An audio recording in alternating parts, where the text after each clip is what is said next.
তো একটা কথা বলতে চাই তোমাদের সবাইকে। তো জীবনে কেউ স্ট্রাগলটা দেখে না, সবাই সাকসেসটাই সবাই দেখে, কারণ ওটাই লোকের চোখে পড়ে। কেউ স্ট্রাগল করেই আগাচ্ছে, ওটা কেউ দেখে না। তো তোমাদের যাতে মনে হচ্ছে যে আমি এই কাজটা করতে চাই বাট আমি কীভাবে করি, পারবো না, এটা করতে একটু কঠিন, তো এটা বললে ভুল। জীবনে পারো আর না পারো, স্টার্ট করাটা খুবই জরুরি। শুরু করাটা খুবই জরুরি।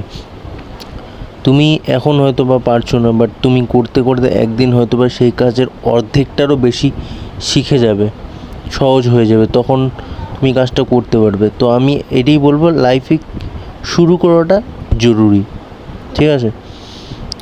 এতে করে তোমার একটা মোটিভেশন বাড়ে আর তোমার মধ্যে একটা চলে আসে। কিন্তু প্রথমের মতো তুমি আর থাকবে না যখন কাজটা শুরু করবে।